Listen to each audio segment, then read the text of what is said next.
શક્તિ અને ભક્તિ માટે જાણીતું મા અંબાજીનું મંદિર ગુજરાત અને રાજસ્થાન બોર્ડર પર આવેલું છે. અહીં માતાના દર્શને આવેલા શ્રદ્ધાળુઓએ માતાજીનો ભંડારો છલકાવી દીધો છે.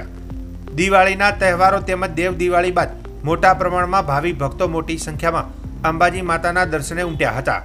દિવાળીની સિઝનમાં અલગ અલગ 3 વાર ભંડારા ખોલવામાં આવ્યા હતા.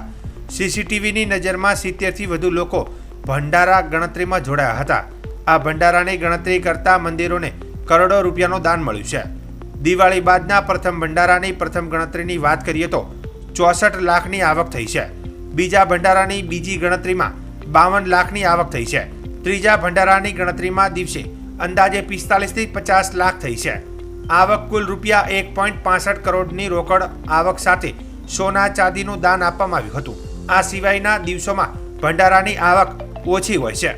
દિવાળીની રજાઓ દરમિયાન દિવાળીથી કાર્તિક પૂર્ણિમા સુધી ભક્તોનો અવિરત પ્રવાહ માના દર્શનાર્થે પધારતો રહ્યો છે, આવતો રહ્યો છે. અને આ ભક્તો માતાજીના ભંડારામાં પોતાની યથાશક્તિ દાનભેટ અર્પણ કરતા હોય છે, ગુપ્ત દાન અર્પણ કરતા હોય છે. આજ સુધી દિવાળીથી પૂર્ણિમા સુધીના સમયગાળામાં લગભગ ત્રણેક વખત ભંડારાને ખોલવાની કામગીરી કરવામાં આવી છે.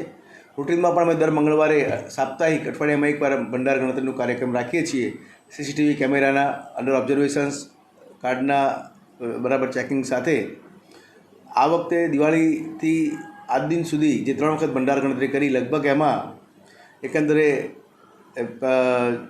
64 લાખ, પછી 52 લાખ અને કાલે છેલ્લા જે ગણતરી કર્યા એમાં લગભગ 50 લાખ રૂપિયાની દાનભેટની આવક મંદિર ટ્રસ્ટને પ્રાપ્ત થયેલ છે. અને આમ જો કે જ્યારે રજાઓનો સિઝન ના હોય, રૂટિનમાં પણ સાપ્તાહિક રીતે ગણતરી કરીએ છીએ. થોડુંક પ્રમાણમાં દાનભેટ ઓછી હોય છે. વેકેશનમાં ભક્તોનો ભીડ હોય એટલે દાનભેટની આવક થોડી વધતી હોય છે. આમ 3 દિવસથી લગભગ 1.50 કરોડ રૂપિયાની આસપાસની આવક આપણે મંદિર ટ્રસ્ટને થયેલ છે. અને આ ગણતરી દર અઠવાડિયે અમે કરીએ છીએ.